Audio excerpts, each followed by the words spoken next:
Hi friends, இன்றைக்கி நம்ம sleepless princess episode 2 தான் பார்க்க போகிறோம். லாஸ்ட் எபிசோடில் ஹீரோயின் வந்து ஒரு எலியாக மாறியிருப்பாங்க. அங்கே இருக்க பொருளை எடுத்து சாப்பிட ஆரம்பிச்சிருப்பாங்க. அதுக்கப்புறம் என்ன நடக்குது இன்றைக்கான எபிசோடில் பார்க்கலாம். பிரபுஷன் வந்து அவர் மாளிகைக்கு போகாமல் தளபதி மாளிகையிலே உட்காந்து ஃப்ளூட் வாசிச்சுட்ருப்பார். அப்போது தளபதி அங்கே வந்து நீங்கள் உங்கள் மாளிகைக்கு போகலையா அப்படின்னு சொல்லி கேட்குறாரு. எங்கள் அக்காவை இந்தமாரி முரடை கையில் விட்டுட்டு நான் எப்படி நிம்மதியாக இருக்கிறது, நான் இங்கே தான் இருப்பேன் அப்படின்னு பிரபுஷன் சொல்கிறாரு. பிரபுஷன் போய் சொல்ல ஆரம்பிக்கிறாரு. எங்கள் அக்காவை எதுக்கு யாருமே திருமணம் செஞ்சுக்க வரல, ஏன்னா எங்கள் அக்கா ரொம்ப பலகீனமானவ, அவளால் எதுவுமே பண்ண முடியாது. நீங்கள் தான் தெரியாமல் உங்களை ராஜா இப்படி தந்திரம் பண்ணி ஏமாற்றிட்டாரு, நீங்களும் ஏமாந்துட்டீங்க அப்படின்ற மாதிரி பிரபுஷன் சொல்கிறாரு. அதுக்கு தளபதி வந்து எனக்கு ஒன்றும் அப்படி தெரியல, இளவரசி வந்து நானும் இளவரசியும் சொர்க்கத்தில் நிச்சயிக்கப்பட்டவங்க, எனக்கு இளவரசி ரொம்ப பிடிச்சிருக்கு அப்படின்னு சொல்கிறாரு. அதுக்கு இளவரசர் வந்து இளவரசியை நீங்கள் விரும்புகிற மாதிரி ஒன்றும் தெரியல, இதுக்கு பின்னாடி ஏதோ ராஜ துரோகம் இருக்குது, கண்டிப்பாக நான் அதை கண்டுபிடிப்பேன், என் இளவரசியை மீட்டு எடுத்துகிட்டு நாங்கள் என் இடத்துக்கே கூட்டிகிட்டு போயிடுவேன் அப்படின்னு இளவரசர் சொல்கிறாரு. தளபதி வந்து இளவரசருக்கு புல்லாங்குழல் வாசிக்க ரொம்ப பிடிக்கும் போல், என் இடத்துல என்னோடய மாளிகையில் நிறைய இடம் இருக்குது, நீங்கள் புல்லாங்குழல் வாசிங்க, நான் உள்ளே போகிறேன்னு சொல்லிட்டு தளபதி போயிடுறாரு. இளவரசர்கிட்ட நட்சத்திரம் போட்ட மாதிரி ஒரு சின்னம் இருக்கும், அதேமாதிரி இளவரசர்கிட்ட நிலா போட்ட மாதிரி ஒரு சின்னம் இருக்கும். ரெண்டு பேரும் குழந்தையில மாற்றி மாற்றி கொடுத்துட்டு இருப்பாங்க. சகோதரி நீங்கள் கவலைப்படாதீங்க, கண்டிப்பாக உங்களை நான் இங்கேருந்து காப்பாற்றி கொண்டு போவேன்னு பிரபுஷன் சொல்லிக்கிறாரு. இளவரசி எளிய மாறினர்லேருந்து கண்ணில் பார்க்குறது கையில் கிடைக்கிறது எல்லாத்தையும் எடுத்து எடுத்து கடிச்சு வச்சுட்ருக்காங்க. அதே மாதிரி தான் தளபதியோட அண்ணன் ரூமுக்கு போகிறாங்க. அவங்க தளபதியோட அண்ணனோட பொருட்கள் நிறையா இருக்குது, எல்லாத்தையும் கடிச்சு அடிச்சு கீழே போட்டு வச்சிடுறாங்க.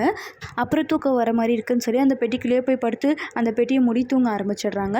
தளபதியும் அவரோட நண்பர் பாயும் உள்ளே வராங்க. என்ன ஒரே இங்கே எல்லாமே கடிச்சு வச்ச மாதிரி இருக்குது, எதனா ஒரு பெருச்சாளி வேலையை தான் இருக்கும், தளபதி உங்கள் மாளிகையில் பெருச்சாளிகளா, என்னவோ வினோதமாக நடக்குது அப்படின்ற மாதிரி பாய் சொல்கிறாரு. என்னது இது அப்படின்னு சொல்லிட்டு ஒரு பம்பரத்தை கையில் எடுக்கிறாரு. இது என்னோட பொருள் அப்படின்னு சொல்கிறாரு. என்னது பெரிய தளபதியோட பொருள், அது எப்படி இப்படி கீழே கிடக்குது, ஏதோ ஒரு எளிதாக இருக்குதுன்னு சொல்லிட்டு பாய் சொல்கிறாரு. சரி பாய், நீங்கள் இப்போ போகலாம், போய் ரெஸ்ட் எடுங்க, நீங்கள் காலிலேருந்து நிறைய உழைச்சிட்டிங்கன்னு சொல்லி பாயை வீட்டுக்கு அனுப்பிச்சிடுறாரு தளபதி. அந்த ரூமை பூட்டிட்டு பக்கத்து ரூம்லேயே சோகமாக உட்காந்து அவங்க அண்ணனை பற்றி நினச்சி பார்த்துட்ருக்காரு. அப்போ இளவரசியை தாக்க வந்த அந்த எதிரிகள் படையை பற்றி நினைக்கிறாரு. அப்போது அந்த படையில் ஒருத்தர் வந்து நம்ம தளபதியை பார்த்துருந்துருப்பார். ஷோமு நீங்களா அப்படின்னு அவங்க அண்ணன் பேரை சொல்லியிருப்பார். அதுலேருந்து தான் தளபதிக்கு இன்னும் சந்தேகம் அதிகமாக இருக்கும். இந்த படைகளுக்கும் என்னோடய அண்ணனுக்கும் ஏதோ சம்மந்தம் இருக்குது, அதேமாரி இளவரசிக்கும் அந்த எதிரிகளுக்கும் ஏதோ சம்மந்தம் இருக்குது, அதனால தான் இளவரசி தாக்க வந்திருக்காங்க, இதை நம்ம கண்டுபிடிச்சே ஆகணும்னு சொல்லி தளபதி யோசிச்சுட்ருக்காரு. அந்த சைடு எதிரிகளோட கூட்டத்தை காட்டுறாங்க. இந்த வாட்டி பிளான் பண்ணி தானே இளவரசியை கடத்தணும்னு நம்ம முயற்சி பண்ணோம், அதையும் மீறி அவள் எப்படி சுதாரித்து தப்பிச்சா, நீங்கள் தான் அவளுக்கு உதவி செஞ்சீங்களா அப்படின்ற மாதிரி கேட்குறாங்க. அதுக்கு அடிமைகள்லாம் இளைத்தலைவரே, எங்களை மாரி ஒருத்தன் வேஷம் போட்டு வந்தான், அவன் பார்க்குறதுக்கு பெரிய தளபதி ஷூமோ மாதிரி இருந்தான் அப்படின்னு சொல்கிறாங்க. அதுக்கு தலைவர் வந்து ஷூமோ அப்படின்னு சொல்லி யோசிச்சுட்டு, இருந்தாலும் நீங்கள் இளவரசி தப்பிக்க விட்டுருக்கக்கூடாது அப்படின்னு சொல்லுவோம், வேணா நாங்கள் இப்போ போய் இளவரசியை கடத்திட்டு வந்துடுறோன்னு கூலி ஆட்கள் சொல்கிறாங்க. இல்லை வேண்டாம், இப்போ அவள் தளபதி மாளிகையில் பத்திரமா இருக்கா, தளபதி மாளிகையை நெருங்குன்றது சாவை நெருங்குற மாதிரி, அவள் தளபதி மாளிகையிலேருந்து வெளியே வரும்போது சந்தர்ப்பம் பார்த்து தான் அவளை கடத்தணும் அப்படின்னு சொல்லி பிளான் பண்ணுறாங்க. இளவரசி அந்த பெட்டியை திறந்துட்டு சோம்பல் முடிச்சுட்டு கை காலெல்லாம் கால் மேலே கால் தூக்கி போட்டுட்டு தூங்கிட்டு இருக்காங்க. என்னடா சத்தம் கேட்குதுன்னு சொல்லி தளபதி அவங்க அண்ணன் ரூம் கதவை திறக்கிறாரு. ஹீரோனோட அந்த எலி உருவம் மறைஞ்சிடுது. ஹீரோயின் கிட்ட தளபதி போய் பார்க்குறாரு.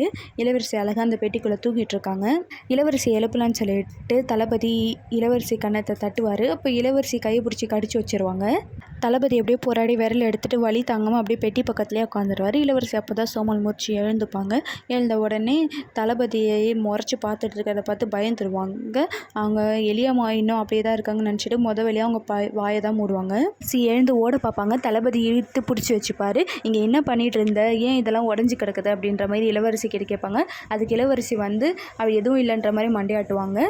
இளவரசி கடிச்சு வச்சதையே ஃபாலோ பண்ணிவிட்டு இளவரசியை இழுத்துக்கிட்டு தளபதி அதை ஃபாலோ பண்ணிவிட்டு அவங்க ரூம்குள்ளே போய் ரூமை கதவை சாத்திடுவார். இளவரசி வந்து இப்போ எது கதவை சத்துனீங்க அப்படின்னு சொல்லிட்டு இளவரசி வெளியே ஓட பார்ப்பாங்க. அப்போ இளவரசியை தூக்கிட்டு வந்து இளவரசியை தொப்புன்னு பெட்டில் போட்டுருவார். பெட்டில் போட்ட ஸ்பீடில் இளவரசி வந்து பெட்டு காலையும் கடிச்சு வச்சுருந்துருப்பாங்க. அந்த கால் உடஞ்சி அங்கே மேலே இருக்க அந்த ஸ்க்ரீன் கட்டை உடஞ்சி இளவரசி மேலே படம் வரும். அப்போது டக்குன்னு தளபதி வந்து இளவரசி மேலே விழாத மாதிரி இளவரசி மேலே படுத்துட்டுவார். தளபதி மேலே அந்த கட்டை டப்புன்னு பட்டுரும். தளபதி வந்து அந்த ஸ்பீடில் இளவரசியை போயிட்டு கிஸ் பண்ணிவிடுவார். இளவரசியோட தளபதியோட ஃபஸ்ட்டு கிஸ் இங்கே நடந்துடும். தளபதி வந்து இளவரசியோட கண்களே பார்ப்பார். இளவரசி ரொம்ப அவ்வளோ அழகாக இருப்பாங்க. இளவரசி வந்து தளபதியை தள்ளி விட்டுட்டு கீழே வந்து விழுவாங்க. தளபதி அவர் காலாலேயே கட்டி சும்மா அழகாக மேலே மாட்டிடுவார். இளவரசியை பார்த்துட்டு மெய் மறந்து பார்த்துட்டே நிற்பார்.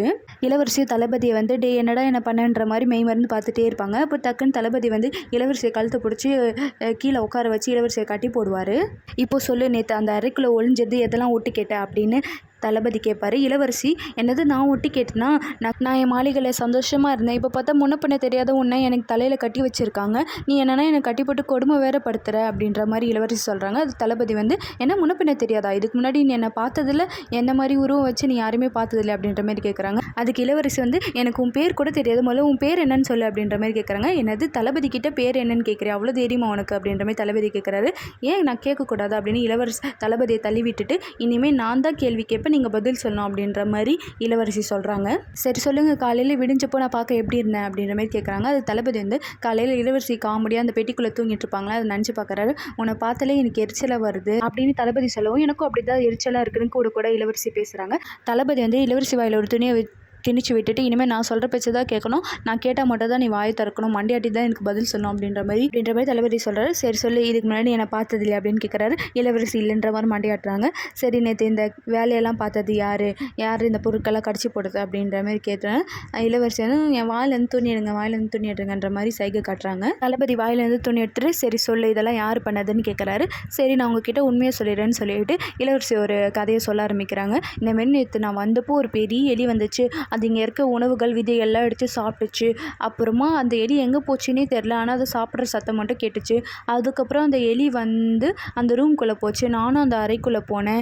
அப்புறம் தலைவலிச்சது சொல்லிவிட்டு அந்த அறைக்குள்ளே இருக்க பெட்டியிலே நானும் படுத்து தூங்கிட்டேன் அப்படின்னு இளவரசி சொல்கிறாங்க. அதுக்கு தளபதி வந்து, எனக்கு என்னமோ அந்த பெரிய எலி நீயாக தான் இருக்குன்னு தோணுதுன்னு சொல்கிறாரு.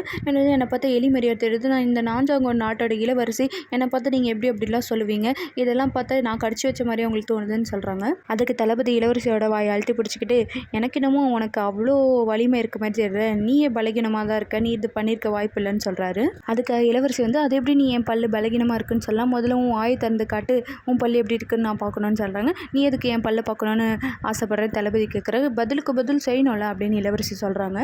பணியாளர்கள்லாம் இளவரசி தளபதி எழுதிருப்பாங்க, அவங்களுக்கு போய் பணிவிடை செய்யணும்னு சொல்லிட்டு உள்ளே வந்துடுறாங்க. அந்நேரம் தான் இளவரசியை வந்து தளபதி கட்டி போட்டு வச்சுருந்துருப்பாரு. இவங்க 2 பேரும் இந்த நிலைமையில் இருக்கிறத பார்த்துட்டு அவங்க தப்பாக நினச்சிக்கிறாங்க. தளபதி எங்களை மன்னிச்சிடுங்க, நாங்கள் தவறான நேரத்துக்கு வந்துட்டோன்னு சொல்லி மன்னிப்பு கேட்குறாங்க. இளவரசி அவங்க பணிப்பெண் தோழிக்கிட்ட ரொம்ப புலம்புறாங்க. நேற்று ராத்திரி என்னை உருமாறினப்போ அவர் என்னை பார்த்துருப்பாரா, இந்தமாரி நான் உருமாறுறத அவர் ஏற்றுக்குவாரா தளபதி அப்படின்னு சொல்லி ரொம்பவும் கவலைப்படுறாங்க. அதுக்கு தாயை வந்து, அவர் வந்து நான்சாங்கோட போர்க்கடவுள்னே சொல்கிறாங்க, அவர் சின்ன சின்ன விஷயத்துக்குலாம் பயப்பட மாட்டார் இளவரசி அப்படின்னு நீங்கள் எதுக்கோ தளபதி கிட்ட உண்மையாக சொல்லிவிடுங்க, ஏன்னா நீங்களும் தளபதி இப்போ கணவன் மனைவி அப்படின்னு தாய் சொல்கிறாங்க. அதுக்கு இளவரசி வந்து, அப்படிலாம் சொல்லாத, அவருக்கு என் மேலே ஒரு காதலே இல்லை, என் மனசில் அவர் இடம் பிடிக்கணும்னா அவர் என்னை முதல்ல காதலிக்கணும், நேர்மையாக இருக்கணும், என்னை ஆபத்துலேருந்து காப்பாற்றுறவராக இருக்கணும் அப்படின்னு இளவரசி சொல்கிறாங்க. இளவரசி வலிக்குதுன்னு சொல்லி அவங்க காயத்தில் கை வச்சுட்டு இருக்கும்போது தாய் சொல்கிறாங்க, இதை நீங்கள் தளபதி கிட்டேருந்து எப்படின்னா மறைச்சிருங்க, அந்த பல்லுப்பட்ட அடையாளம் தெரிஞ்ச தளபதி என்ன தப்பாக நினைப்பாரு அப்படின்னு தாயை சொல்கிறாங்க. அதெல்லாம் எனக்கு தெரியும் அப்படின்னு இளவரசி சொல்கிறாங்க. அடுத்த சீனில் மன்னர் அரண்மனையை காட்டுறாங்க. அங்கே மருத்துவராக இருக்கிற வந்து ராஜா கிட்ட அவர் ஒரு சில மருந்தெல்லாம் கொடுக்குறாரு. அப்போ ராஜா சொல்கிறாரு, நீயும் சூயோட அப்பா மாதிரி ஒரு எதிர்காலத்தை கணிக்கிறவராக இருந்தால் ரொம்ப நல்லா இருந்திருக்கும் அப்படின்னு சொல்லுவோம்.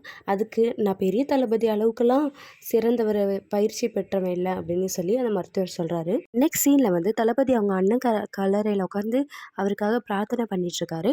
அப்போ அங்கே வந்து படை வீரரான லோச்சி வந்து, உங்களோட காயங்கள்லாம் மறைச்சி வைங்க, மன்னருக்கு சந்தேகம் ஏற்படலாம் அப்படின்னு சொல்கிறாரு. அதெல்லாம் நான் பார்த்துக்கிறேன், அந்த கொள்ளைக்காரங்களுக்கும் எங்கள் அண்ணனுக்கும் சம்மந்தம் இருக்குது, அதை நம்ம கண்டுபிடிக்கணும் அப்படின்னு சொல்கிறாரு. அதுக்கு லூச்சி வந்து, நானும் உங்களுக்கு கண்டிப்பாக ஹெல்ப் பண்ணுறேன்னு சொல்கிறாரு.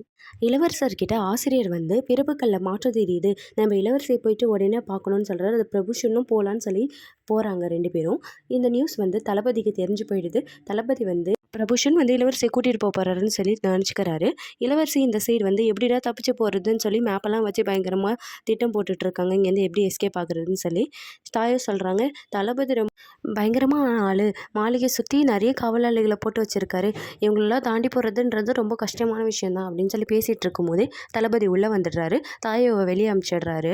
இப்போ எதுக்கு நீங்கள் தாயோ வெளியே அனுப்புனீங்கன்னு சொல்லி எழுந்து வந்து தளபதி கிட்ட சண்டை போடுமே வரும். தளபதி வந்து நீ என்கிட்டயே எதிர்த்து பேசுறியா அப்படின்னு சொல்லிட்டு, இங்கே பாரு நம்ம குடும்ப வழக்கப்படி இப்படிலாம் நடந்துக்க கூடாது அப்படி தளபதி இளவரசியை செல்லமாக மூக்கில் 2 அடி போடுறாரு. இளவரசி வந்து அவங்கள தளபதி வந்து ஊதி விட்டுறாரு. நீங்கள் முதல்ல இப்படி என்கிட்ட வந்து பேசாதீங்க அப்படின்னு சொல்லிட்டு போயிடுறாங்க. தளபதிக்கு சொல்கிறாரு, நீ நான் சொல்கிறபடிலாம் கேட்டு நடந்துக்கலன்னா நம்மளோட முதல் இரவு இன்னைக்கு ராத்திரி நடந்துரும். நீ ஒழுங்காக தூங்குற மாதிரி நடி. உன்னோட தம்பியும் ஆசிரியரையும் வராங்க. இன்னும் நீ மயக்கத்துலேருந்து எழுந்துக்காத மாதிரி நடிக்கிற, இல்லைனா நம்மளோட முதல் இரவு இன்னிக்கே நடந்துரும்னு சொல்லி பயமுறுத்துறாரு. இளவரசி பின்னாடி ஓடி போய், என்ன நீங்கள் இப்படி பண்ணுறீங்க, நான் இன்னும் அதுக்கெலாம் தயாராகல, நானே ஒரு குழந்தை அப்படின்னு சொல்லிட்டு பின்னாடியே போகிறாங்க. அடுத்த சீனில் வேறு வழி இல்லாமல் மயக்கத்துலேருந்து இன்னும் எழுந்துக்காத மாதிரி இளவரசியை நடிக்கிறாங்க. பிரபுஷனும் ஆசிரியரும் கரெக்டாக உள்ளே வந்துடுறாங்க. பிரபுஷன் கேட்குறாரு, அக்காக்கு என்னாச்சு, அக்கா இன்னும் எழுந்துக்கலையான்னு சொல்லி. அதுக்கு தாயோ தான் சொல்கிறாங்க, இன்னும் எழுந்துக்கலாங்க மயக்கத்துலேருந்துன்னு சொல்லி. அப்புறம் பிரபுஷன் சொல்கிறாரு, நீ எங்கள் அக்கா கையை இந்த அழுக்கான கையெல்லாம் நீ எங்கள் அக்காவை தொடாத அப்படின்னு சொல்லி தளபதி கிட்ட சொல்கிறாரு. தளபதி வந்து நான் என் கடமை தானே செஞ்சேன், அது மட்டும் இல்லாமல் அவள் இப்போ என்னோட மனைவி அப்படின்னு சொல்கிறாரு. அதுக்கு பிரபுஷன் வந்து எங்கள் அக்கா என்ன இருந்தாலும் உன்னை ஏற்றுக்க மாட்டா, எங்கள் அக்காவோட அருமை பெருமைலாம் உங்களுக்கு தெரியல, மாமன்னரே இந்த திருமணத்தை நடத்தியிருந்தாலும் எங்கள் அக்கா அவங்கள கணவராக ஏற்றுக்க மாட்டாருன்னு சொல்லி சொல்கிறாரு. அதுக்கு வந்து அதை எப்படி நீங்கள் அவ்வளோ உறுதியாக சொல்ல முடியும், பெரியவங்களாம் எங்களுக்கு குடும்பம் எப்படி நடத்தணும்னு சொல்லி கொடுத்துருக்காங்க, நான் அவளை நல்லா தான் பார்த்துக்குவேன் அப்படின்னு தளபதி சொல்கிறாரு.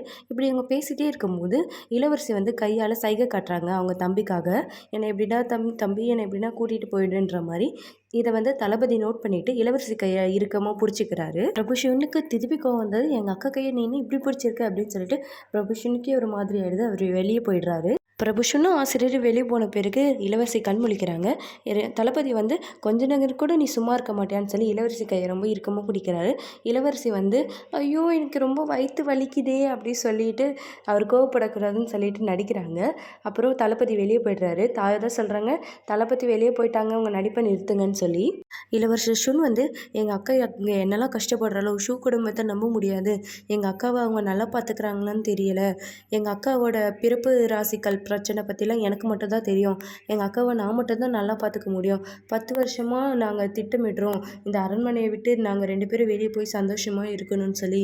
இப்போது நடுவில் இந்த தளபதி வேற வந்துட்டான், எங்கள் அக்காவை நான் தான் காப்பாற்றணும், சரியான நேரம் வரப்போ எங்கள் அக்காவை நான் கண்டிப்பாக காப்பாற்றிடுவேன் அப்படின்னு சொல்லிட்டு பிரபு ஷூன் உள்ளே போய்ட்றாரு.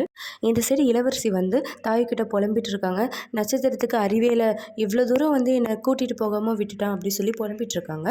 அப்போது வந்து ஆசிரியர் வந்து இளவரசிக்கு எச்சரிக்கை பண்ணிட்டு போகலான்னு சொல்லிட்டு வராரு. தாயோ நீ வெளியே போய் யாராவது வராங்களான்னு பார்த்துக்கோன்னு சொல்லி தாயோ வெளியே அனுப்பிடுறாங்க.